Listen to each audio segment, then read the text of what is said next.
Dios realmente lo dijo. Es nuestra nueva serie y estamos emocionados por platicarla. Es una serie que vamos a hacer un caminito un poquito teológico, un poquito filosófico. Si eres alguien de fe, a lo mejor te retamos un poquito, y si eres alguien sin fe, ojalá y te retemos un poquito a unos puntos de vista interesantes. La verdad es que no hay muchas cosas divertidas en lo que ha ocurrido recientemente en este mundo. Hay pocas de esas, pero parece que estamos empezando a distraernos un poquito con todas las cosas que están sucediendo en las noticias o que ya están saliendo a luz. Por ejemplo, nos estamos dando cuenta de que nos hemos equivocado con mucha información. Vemos todo el tema de que hay y entendemos toda la desinformación que existe, ¿verdad? Hemos acumulado una serie de TikToks, una serie de Reels de Instagram, una serie de memes que están saliendo que nos obviamente son cosas que no estimulan la productividad, ¿verdad? Pero sí son cosas a las que muchos le ponemos atención y están todos pues relacionados con la información que ahora sabemos que es falsa o que estuvo errada o equivocada, pero que en algún momento dado se nos fue presentada como que si era algo presentado por una autoridad acreditada y que este era como un hecho científico comprobado, irrefutable, ¿no? Así es como se nos presentó.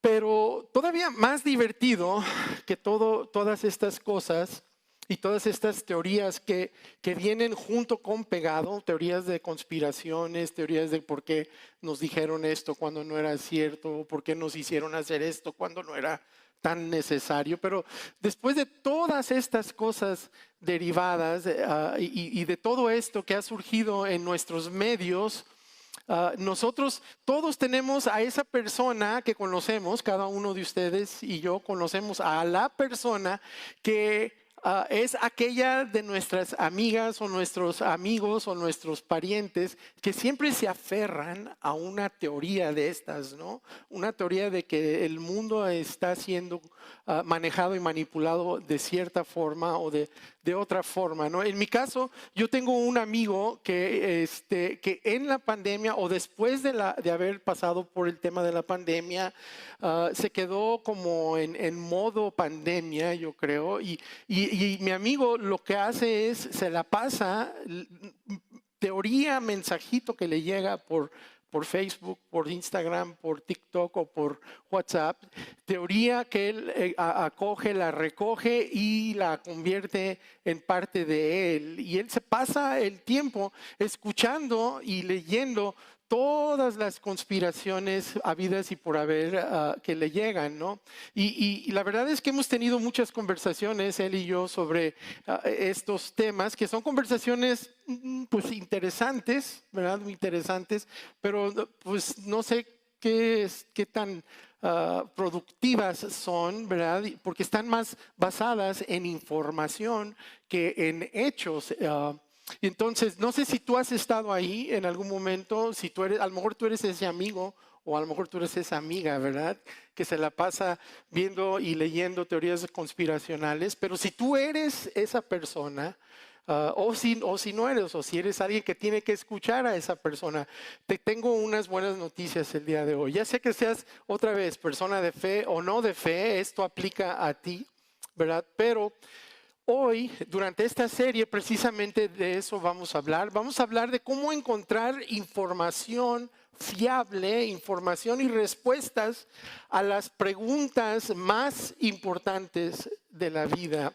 Y vamos a mirar esto a través del lente de una de las historias más antiguas o una historia sobre un tema del tema más antiguo, y es una historia que tiene una visión extraordinaria y nos muestra una forma de ver extraordinaria las cuestiones centrales o las cuestiones principales de la vida. Y comenzando, por ejemplo, con ¿quién es Dios?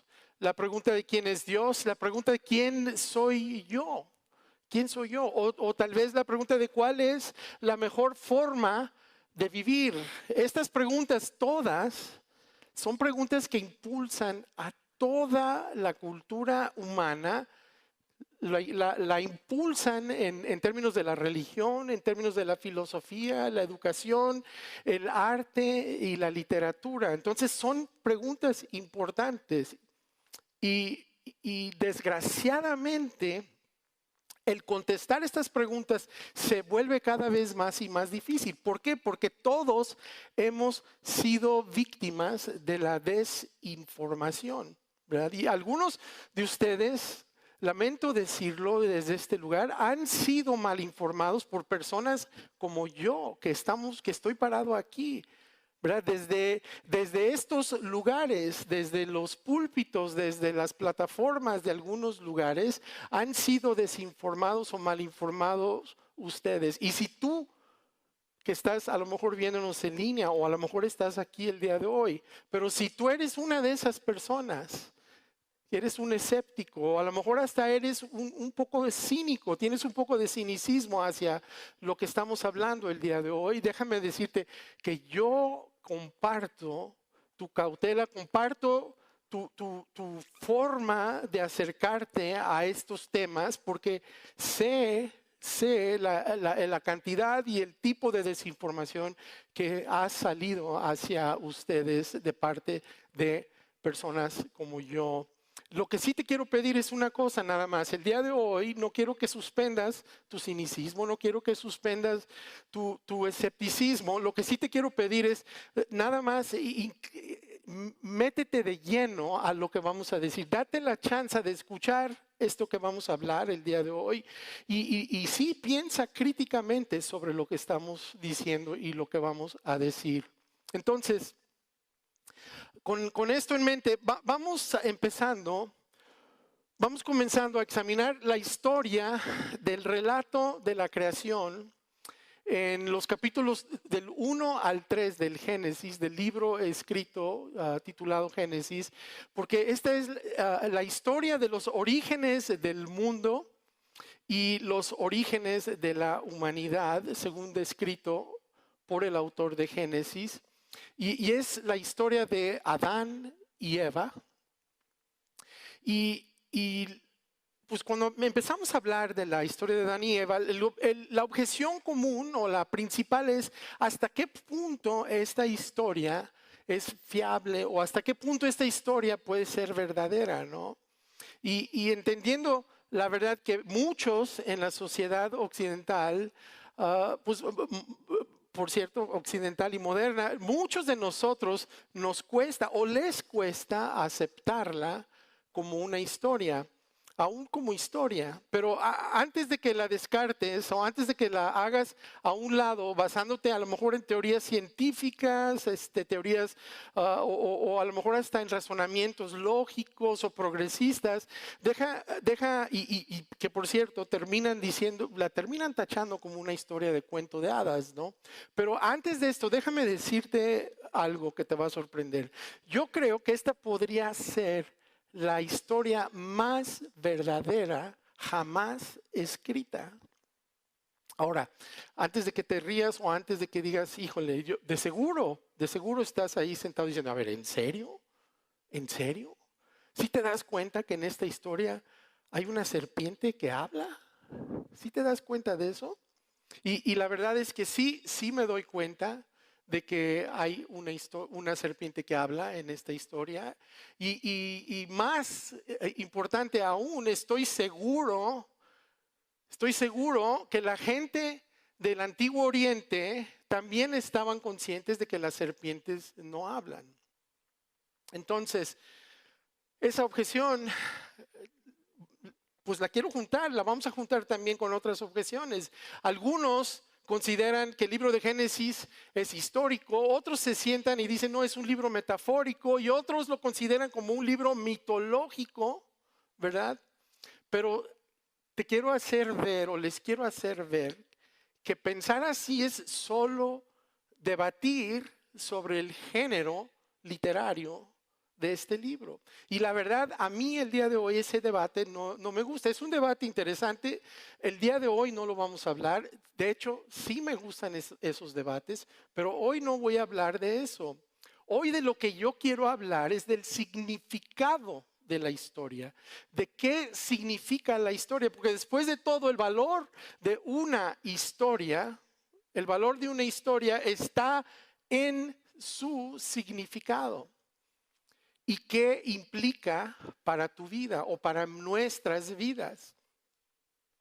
Génesis fue escrito para el pueblo de Israel, tratando de entender un poco el contexto. El pueblo de Israel acababa de salir de Egipto y el pueblo de Israel, después de 400 años de ser esclavos o de esclavitud, viene saliendo de Egipto. Ellos han perdido una gran cantidad del conocimiento o de la relación que ellos tenían anteriormente con Dios, con su Dios. Y Moisés, lo que él está haciendo cuando escribe el Génesis, el objetivo de Moisés no era contarles cómo se creó el mundo de manera científica. No, él lo único que quería hablarles al pueblo de Israel es quién estaba detrás de la creación del mundo y las razones por las que el mundo es como es. Esa era la intención. Entonces, lo que Moisés quería hacer era volver a presentarles a su creador, ¿verdad? Y lo que quiso hacer Moisés es introducir o reintroducir a Dios como su máxima autoridad. Y después de crear al hombre y a la mujer, Dios, el creador, les proporciona a ellos, y esta es esencialmente la historia, un hogar en el jardín del Edén con dos directrices muy sencillas pero muy claras, y les dice: llenen la tierra y sométanla, ¿verdad? Llenen la tierra y sométenla, y con esto les da a ellos un lugar de propósito, les da un lugar de placer en este mundo, y hace algo extraordinario, les da solamente una directriz o una cosa que ellos no deben de hacer. Qué sencillo el mundo así, ¿no? Un mundo sencillo donde nada más hay una cosa que no debes de hacer y todo lo demás lo puedes hacer. Yo creo que esa es una manera, esa vida sí es, yo creo que sí logramos vivirla, ¿verdad? Una sola cosa, pues no. Una sola cosa y aún así logramos no cumplirla, ¿verdad? Logramos no cumplirla, pero precisamente esta es la historia. La norma que les da a Adán y a Eva les dice: puedes comer libremente del fruto de cualquier árbol del huerto, excepto del árbol del conocimiento del bien y del mal. Si comes de su fruto, sin duda morirás. Sin duda morirás. Y este árbol, no crean que estaba escondido y ay Dios, no sé si como de ese o no. Si como de un árbol, yo no sé si iba. No, era un árbol claramente situado, como cuenta la historia, en el centro del huerto. Era identificable este árbol.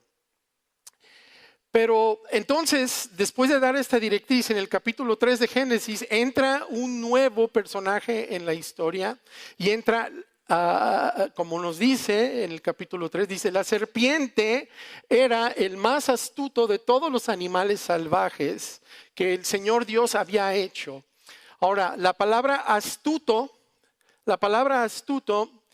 es una palabra que puede significar diferentes cosas. Hay algunas traducciones donde usan la misma palabra y significa sutil o engañoso. Y la verdad es que esta es la descripción perfecta de la forma en que se acercó a Eva la serpiente. Por cierto, Eva, quien está disfrutando del paraíso, se le acerca a la serpiente de esta manera sutil y engañosa. Y continúa Génesis diciendo: y Dios le pregunta a la serpiente: ¿Dios realmente les dijo que no deben comer del fruto de ninguno de los árboles del huerto? Ahora, no sé si ya perciben la diferencia entre lo que Dios dijo y lo que está diciendo la serpiente, pero hay una clara diferencia. Sin embargo, fíjense, yo dudo que la serpiente estuviera mal informada. Sobre todo sobre las instrucciones de Dios para ellos. Lo interesante en esto es, yo no sé cuántos de ustedes han visto películas de Indiana Jones o vieron el libro de la selva, pero la serpiente por lo general se lanza, ¿verdad? Y en este caso no se lanzó la serpiente, ¿no? La serpiente no se avienta, no hay ningún altercado físico entre Eva y la serpiente. El ataque de la serpiente fue sutil, fue astuto.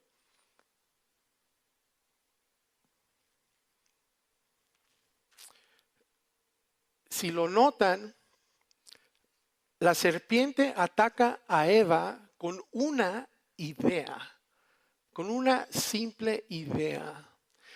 Y en realidad este es el primero de 3 componentes que utilizó la serpiente como estrategia para engañar a Eva. Y fue una idea engañosa la que usó la serpiente. Y con esta idea engañosa lo que logra la serpiente es que Eva cuestione la dirección de Dios. La dirección que Dios le dio desde un principio. Y le pregunta, ¿dijo Dios realmente? Cuando hace esta pregunta, le está sugiriendo que tal vez se equivocó, alguien se equivocó, ¿no?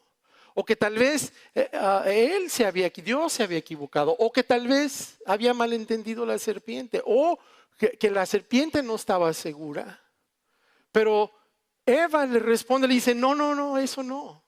No es lo que Dios dijo. Ella es capaz de detener a la serpiente, cuando menos de refutarle lo que ella dice. Le dice, no, claro que podemos comer del fruto de los árboles del huerto, le contesta la mujer.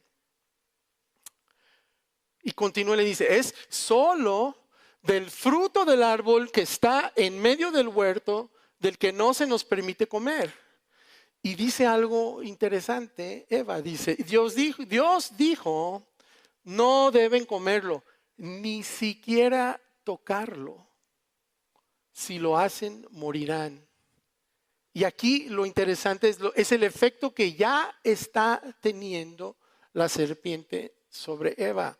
La serpiente ya le cambió la perspectiva a Eva, sutilmente, por supuesto, o sea, no de manera sorprendente, sino de una manera sutil. Eva modifica, pero de manera negativa, lo que Dios le dijo. Le añade una restricción más.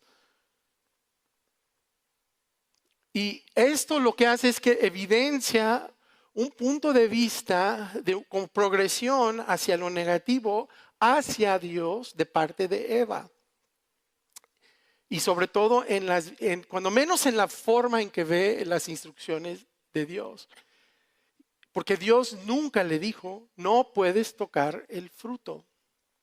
Solo le dijo que no comiera del árbol o morirían. Entonces la serpiente, dándose cuenta, ella ve la oportunidad y ataca una vez más y le dice, no morirán, le responde. Y continúa la serpiente, dice, Dios sabe que en cuanto coman del fruto, se les abrirán los ojos y serán como Dios, con el conocimiento del bien y del mal. La serpiente le ofrece todavía más ideas engañosas. Y irónicamente son ideas que resultan ser ciertas, ¿no? En su mayor parte, ¿no? Porque la base de las mentiras más eficaces que puede haber es que tienen suficiente verdad, la justa verdad, para que parezcan creíbles. No morirás ciertamente. Claro, lo que está diciendo ahí es, puede que sí lo hagas, pero con seguridad no inmediatamente, ¿eh? Y la verdad es que sus ojos sí se abrieron, finalmente, a la vergüenza de su desnudez que ellos tenían. y llegaron a conocer no solo el bien, sino también el mal. Eso fue cierto. Y entonces aquí es donde ocurre algo más importante. Aquí es donde ocurre algo pues bastante importante y es a lo que se refiere la tentación. Se refiere al deseo de Eva de ser como Dios, de querer ser como Dios. Y la verdad es que esta parte es tan vital que la entendamos, porque el enemigo, la serpiente, juega con nuestros deseos. Jugó con el deseo de Eva de ser como Dios. Pero ese deseo no es un mal deseo. El querer ser, después de todo, Dios te hizo a su imagen y semejanza. La hizo a su imagen y semejanza. El querer ser como Dios no es un mal deseo.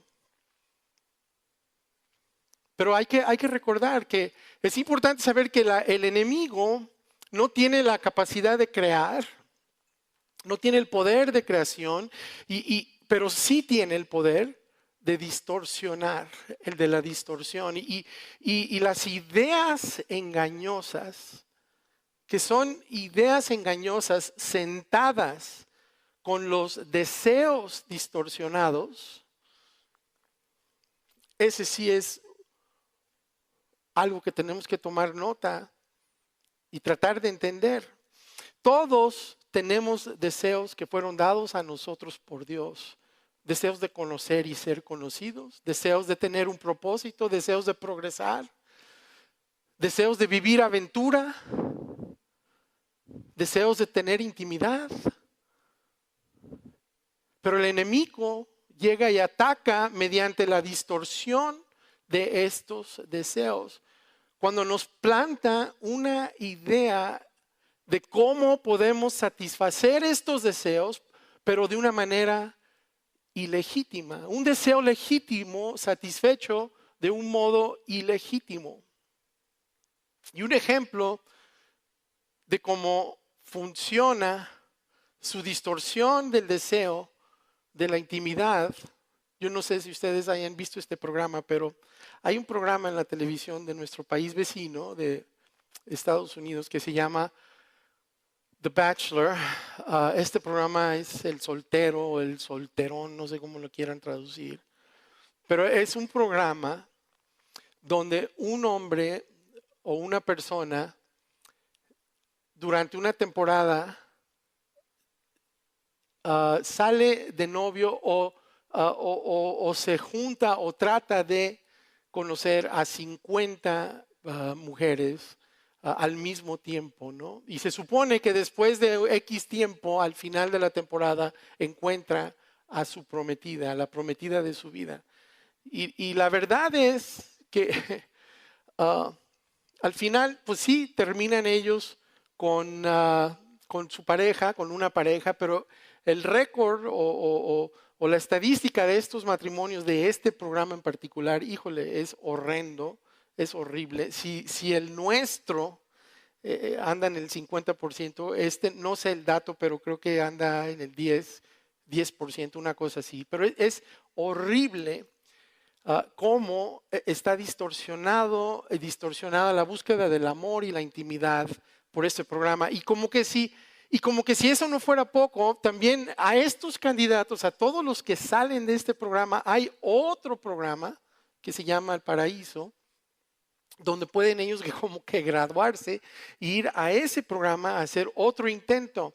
Y la verdad es que déjenme decirles, si ustedes jamás en su vida han oído hablar sobre estos programas, denle gracias a Dios, la verdad, porque no han perdido el tiempo. Pero es un ejemplo de cómo se distorsiona un deseo o algo puesto aquí por Dios y se distorsiona. Y se trata de llenar de una manera ilegítima. Pero bueno, vamos continuando con la historia.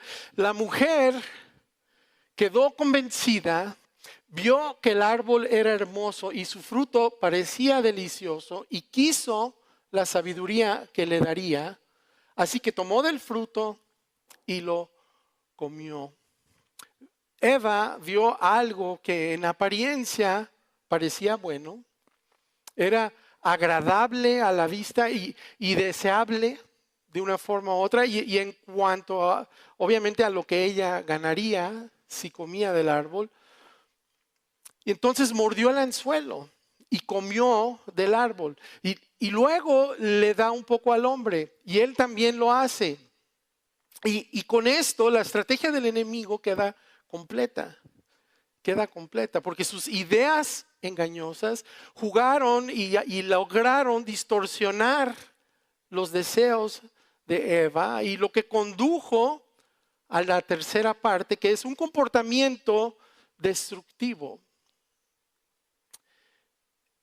Jesús, hubo un momento que él se refiere a este panorama, a esta situación, y lo describe, esta interacción con la serpiente, nos la describe de esta manera. Él dice que el enemigo viene a hurtar, a matar y a destruir. Y el conjunto de estas tres formas de ataque son importantísimas porque si es una idea engañosa o un deseo distorsionado únicamente, eso pues nosotros le llamamos tentación, ¿no? Es una tentación. Pero y si se trata de una idea engañosa y un comportamiento destructivo, pues a eso nosotros le llamamos educación. Y todos hemos actuado siguiendo una mala información. ¿Y cómo le llamamos? Pues le llamamos aprendizaje. He aprendido una lección, ¿no? Es un aprendizaje.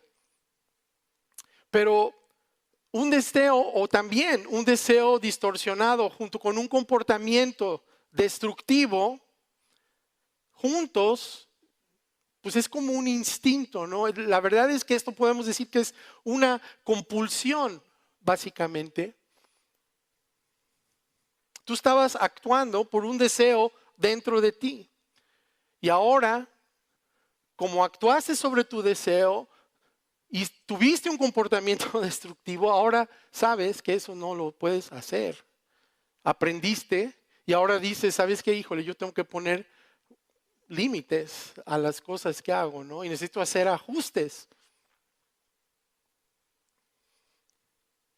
Y en el centro de este círculo, allí es justo el punto. En esta intersección de estas tres cosas es el lugar ideal, es el punto máximo de efecto del enemigo en su objetivo de hurtar, de matar y destruir. Y el problema es que cuando tú empiezas a creer que una idea le puedes dar jugada o le puedes dar lugar con un fuerte deseo, una idea engañosa, con un fuerte deseo, y esto te lleva una y otra vez a comportamientos distorsionados, una tras vez, tras vez, tras vez. Déjame decirte que esta es la forma en que el enemigo roba, mata y destruye tu vida, ¿no? Te roba la paz, te roba,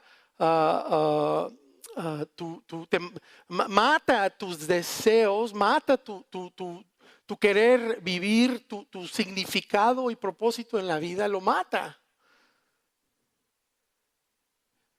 Y destruye tu futuro. Destruye el propósito de Dios para tu vida. Lo destruye. Y déjame decirte, al final de la historia, Adán y Eva mueren. Bueno, y con esa nota feliz, mejor vamos continuando. Yo quisiera que habláramos un poquito sobre cómo comenzó a ir todo mal o a salir mal. ¿Cómo comenzaron a salir mal las cosas? ¿De dónde fue que todo salió mal? ¿Dónde fue donde inició? Y obviamente fue cuando la serpiente consiguió que Eva dudara y cuestionara la autoridad de Dios. Y muy particular, ¿verdad? Muy particular, cuestionará pues lo que Dios dijo, ¿no? Lo que Dios le había dicho. Ahora, lo más grande que el enemigo puede hacer en tu vida es conseguir que tú cuestiones la autoridad de Dios. Y siendo muy concretos, que tú cuestiones la autoridad de Él sobre lo que es verdad. Porque una vez que cuestionamos, la verdad somos vulnerables. Una vez que cuestionamos la autoridad de Dios sobre la verdad o sobre verdad, nos abrimos, somos muy vulnerables y nos abrimos a la desinformación. La desinformación sobre la realidad. Cuando Dios le da información a Adán y Eva y les da unas instrucciones y les da una advertencia, parecía que estaba claro, ¿no? La forma en que él habla era muy claro, pero aquí los cuestionamientos o las preguntas son, a ver, ¿era cierto lo que dijo? A ver, ¿por qué hay que confiar en Él? ¿Por qué hay que confiar en Dios? ¿No nos estará ocultando algo? ¿O nos está queriendo simplemente controlar? Y al final del día, ¿qué quiso decir Dios realmente cuando dijo esto, no? Y yo creo que esta última pregunta es muy válida y más por nuestra naturaleza, y ahorita les voy a contar una historia de nuestra naturaleza, lo cual a mí me hace decir, ¿saben qué? Necesitamos definir algunos términos de aquí para adelante en la plática, porque los conozco, me conozco, a menos que sean ustedes extraordinarios, ustedes nunca vivieron esto o no saben a nadie que haya vivido esto. Pero ahí les va la historia, ni siquiera me voy a inculpar aquí, pero ahí les va la historia. Está el papá que le dice al hijo, primeras salidas que va a hacer, ¿verdad? Al hijo o a la hija, principalmente al hijo, ¿verdad? Y te quiero aquí a las 11 de la noche, ¿no? ¿Y cuántos se saben cómo va esta historia? A ver, entonces llega a las 11:30, 12 de la noche, ¿verdad? El hijo. Y el papá está ahí esperándolo, o la mamá. Hijo, te dije que a las 11, ¿qué pasó? ¿Y cuál es la respuesta? No dijiste de qué día. ¿Verdad? Yo llegué temprano, estoy aquí 23 horas antes. Entonces, sí sabemos hacer ese juego de términos y como falta de información. Entonces, vamos definiendo algunos términos. El término que vamos a definir ahorita es la verdad. ¿Qué quiero decir por la verdad? La verdad, estamos hablando de realidad, la realidad. Y es todo aquello que corresponde a la realidad. Y si la verdad es la realidad y la vamos a definir así, entonces la mentira la vamos a definir como la irrealidad. Y es aquello que es imaginario. Entonces, sobre estas dos definiciones vamos a continuar la plática. Y aquí hay algo importante. Una de las particularidades de la humanidad es que nosotros podemos abrazar tanto la realidad como la irrealidad al mismo tiempo en nuestras mentes. Homo sapiens es la única especie con la capacidad de imaginar lo que no es, o sea, la irrealidad, pero ver lo que sí podría ser y luego dedicarnos a colaborar para hacer que suceda y que se vuelva realidad.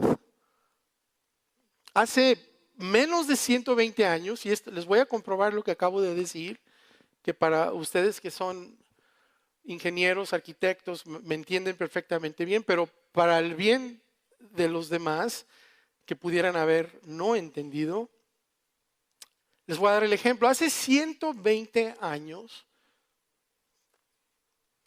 era una enorme realidad creída universalmente que los humanos no podían volar. ¿Verdad? Creer otra cosa era creer una mentira. Y o era mentira, o era fantasía, o era producto de la imaginación, hasta que llegaron los hermanos Wright. Y hay debates de si fueron ellos o no, pero vámonos con los hermanos Wright para este ejemplo, que fueron pioneros de la aviación, y hoy la capacidad de volar de la humanidad es una realidad indiscutible. No es mentira, es verdad. Entonces, ¿pero cuál es el problema? Hay un problema, y el problema es que hay ciertas cosas que nosotros pensamos que son posibles y que en realidad no lo son. O pensamos que son ciertas algunas cosas que no lo son. Hay un autor que se llama John Mark Comer, y él lo explica así en su libro. Él dice: nuestra capacidad para mantener la irrealidad en nuestra mente es nuestro genio, pero también es nuestro talón de Aquiles, porque no solo podemos imaginar la irrealidad, sino que también podemos llegar a creer en ella. Podemos poner nuestra fe en ideas que son falsas, o peor aún, que son mentiras. Y este es en su libro Vivir sin Mentiras, que se los recomiendo. Lo más fácil de ver en nuestras guerras culturales, porque estamos en unas guerras generacionales culturales, que espero que estén enterados, y más por la misión y la visión que tenemos nosotros aquí en Vida. Pero lo que está, o lo más fácil de ver en estas guerras culturales es de la izquierda, la derecha, de conservadores, de liberales, es que todas tienen una red de ideas que presentan como información verdadera. Pero no todos los hechos corresponden a lo que es real. Las noticias, ¿cuántos de ustedes, bueno, hay generaciones que recuerdan las noticias cuando eran noticias, pero ya no son como eran antes? Ahora las noticias, en lugar de informar, convencen, se dedican a convencer. Hemos realmente abandonado un sentido, que esto es importante, de una realidad compartida. Ya tenemos este bando con su realidad y este bando con su realidad. Y estoy tratando de no meterme en estos temas muy profundos a propósito, ¿verdad? No quisiera hacerlo. Pero para tener un bando con su realidad y otro bando con su realidad, definitivamente requiere de que haya hechos alternativos, ¿verdad? Estos son los hechos y esta es la realidad. No, estos son los hechos alternativamente y esta es la realidad.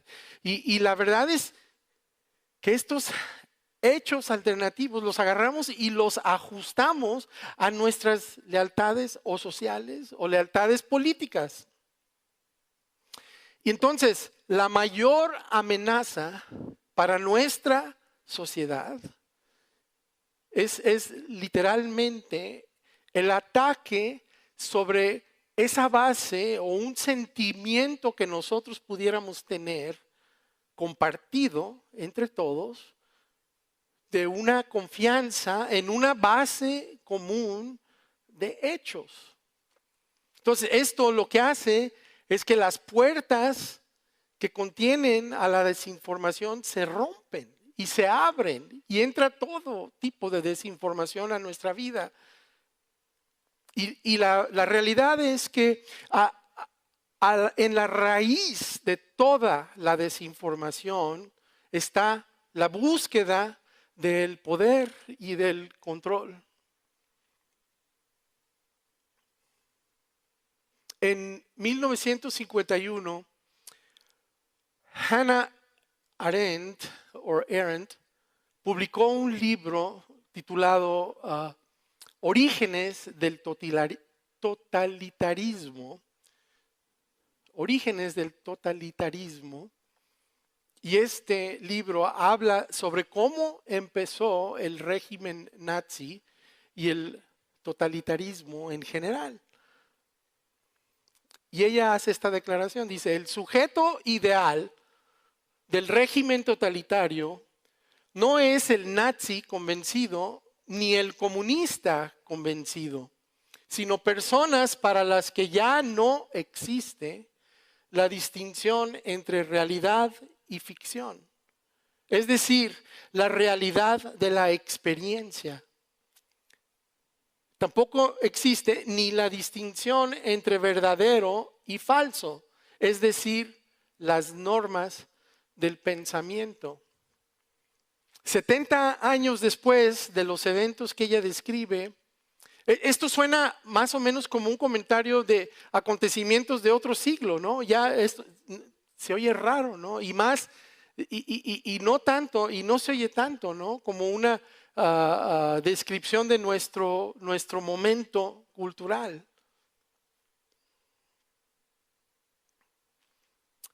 Pero centrarnos aquí, centrarnos en esta idea, es dejarnos ir demasiado fácil.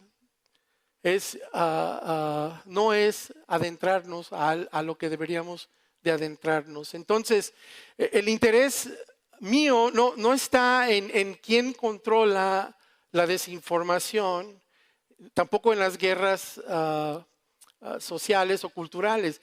Más bien, el interés mío es quién controla la información en tu vida y quién entra y juega con tus deseos y te lleva a formas de vida destructivas. Y yo tengo una pregunta para ti. ¿Quién es la máxima autoridad respecto a lo que es verdad? Y esta pregunta es para ti. ¿Quién es la máxima autoridad en tu vida respecto a lo que es verdad? ¿Quién es la máxima autoridad? ¿Quién determina para ti lo que es verdad en lo que se refiere a las ideas culturales actuales, a tus deseos los más profundos que tú tienes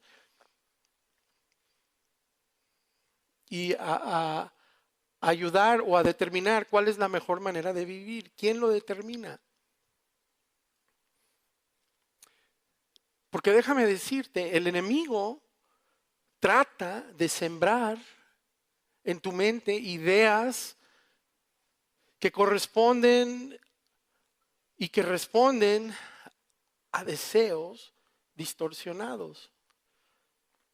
Y si tú se lo permites, te va a llevar a comportamientos destructivos. Y déjame darte un ejemplo rapidito y ya casi terminamos, pero es un ejemplo rápido, personal. En el 2001, y lo voy a tratar de hacer rápido, en el 2001 fui diagnosticado con cáncer.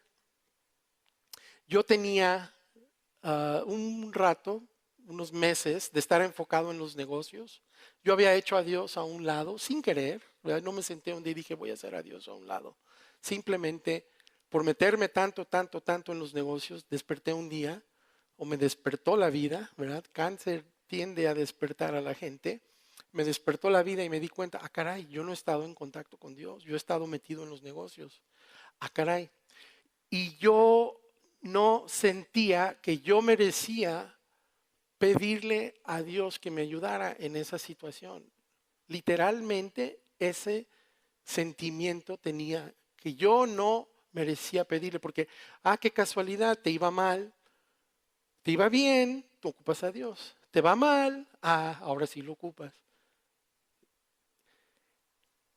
En algún momento de mi trayectoria con cáncer, que fue corta, pero en cuestión de horas, yo llegué al punto donde dije, no, me vale gorro. Yo me acuerdo que Dios tiene misericordia. Yo me acuerdo que Dios tiene gracia.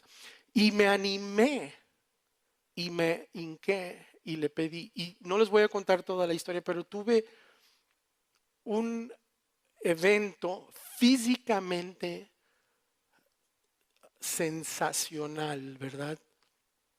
Y algún día se los contaré. Ya lo he contado, pero algún día lo volvemos a contar. Y del día que me diagnosticaron, ahora yo no les prometo esto a todos, no estoy aquí prometiéndote que si tú oras que vas a tener lo que yo tuve, pero del día que me diagnosticaron al día que me dijeron ya no tienes nada, pasaron 2 semanas, 15 días aproximadamente, y era una leucemia aguda, mieloblástico, es cáncer de la médula de hueso, era algo que requería de la ciencia, pero algo así de rápido requería del milagro de Dios. Pero yo no hubiera vivido esa experiencia si yo me quedo con la idea engañosa de que yo no merecía pedirle a Dios. Eso no viene de Dios. Dios no opera así. Dios es un Dios de amor. Pero si yo me quedo con esa idea engañosa, yo no me hubiera acercado a Él y yo no sé qué hubiera pasado. Lo que sí te sé decir es que yo no hubiera experimentado lo que experimenté esa vez. Tal vez tú estás aquí, necesitas de Dios. Déjame decirte, te lo voy a decir de una vez. Si tú no te estás acercando a Dios porque tú crees que tienes que merecer acercarte a Dios, si nos estás escuchando y estás así, déjame decirte, esa es una idea engañosa. Idea engañosa. Porque Dios te está buscando, Dios te está esperando. Entonces, lo que el enemigo quiere es que dudemos de Dios y de toda la realidad, de todo lo que es. Y cuando el enemigo consigue que nosotros dudemos de Dios, nuestra intuición, nuestra brújula para experimentar la vida se distorsiona. Se distorsiona. Y cuando nos enfocamos y cuando entendemos y hacemos a un lado esas ideas y esa posibilidad de ideas engañosas y nos enfocamos en Dios,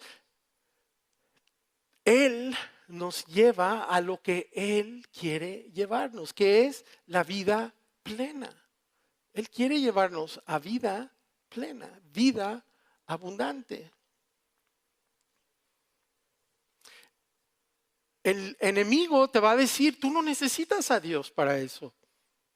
Confía en tu intuición. Y la verdad es que justo en eso es donde entró el pecado a este mundo.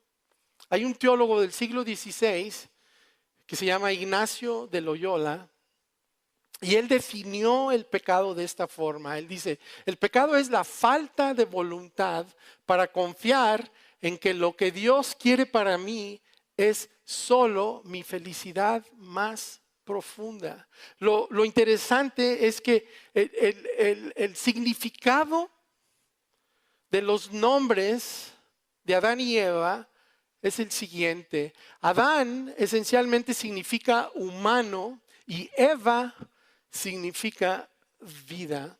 Y la historia que nosotros vimos, pues hemos estado analizando, y esta historia esencialmente de lo que se trata es del origen de la vida humana y de cómo ha evolucionado esta vida hasta su estado actual, hasta el momento, de dónde empezó y está contándonos de dónde, cómo estuvo que salió mal, qué fue lo que sucedió que nos llevó a un cauce diferente. Y todo empieza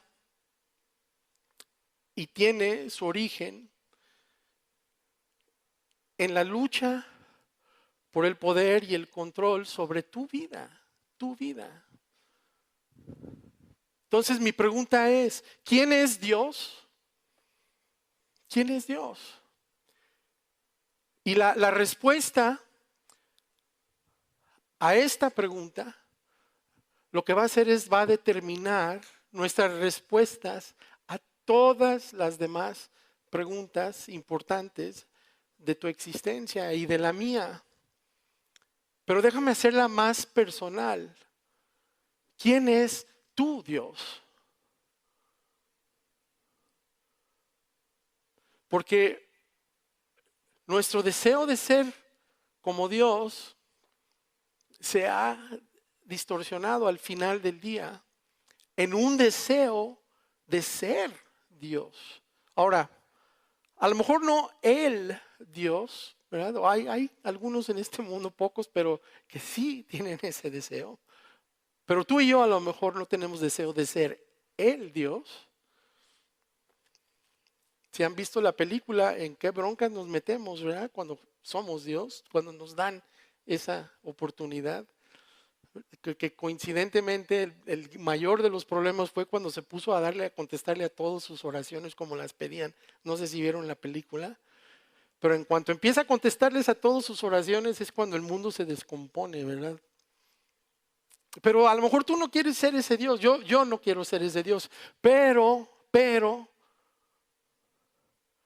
sí queremos tener el último control, el control último, y queremos tener la capacidad de definir nuestra realidad y queremos determinar lo que es verdad para nosotros.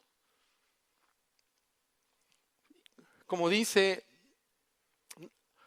nuestra querida poeta lírica Billie Eilish, a ver quién sabe a quién me refiero, lo que queremos hacer es hacer lo que quiera, cuando quiera.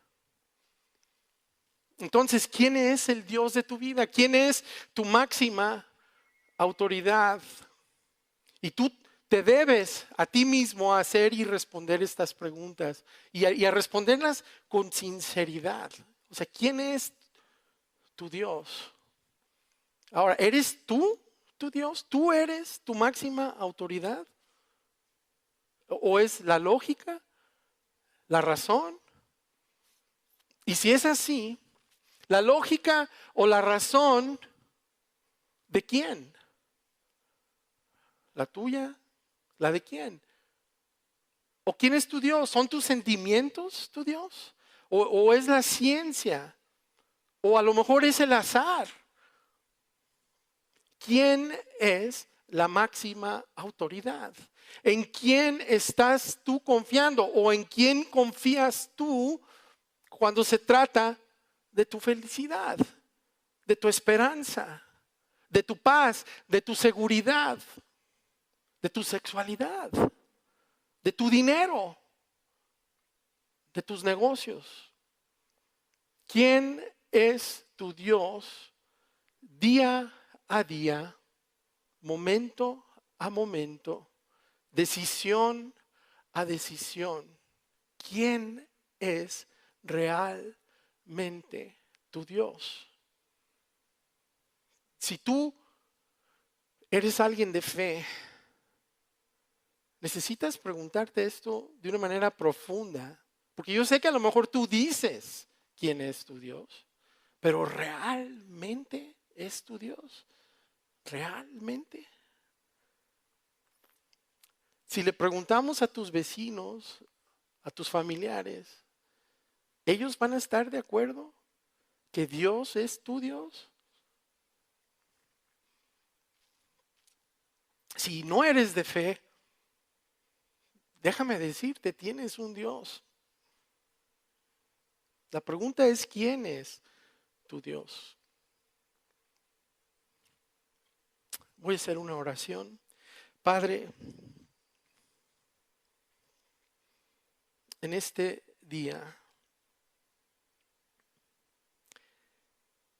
agradeciéndote tu grandeza, agradeciéndote tu gracia, tu amor, yo quisiera que tocaras el corazón de cada persona que está aquí y que ellos sientan el jaloneo tuyo hacia ti de sus vidas, el jaloneo tierno que tú haces hacia ti, sin imposición, sin engaño, lleno de amor. Y Padre, que ellos, mi más grande oración es que ellos decidan No tan solo creer en ti, no tan solo creer en tu Hijo, sino que decidan seguir a tu Hijo, Jesucristo.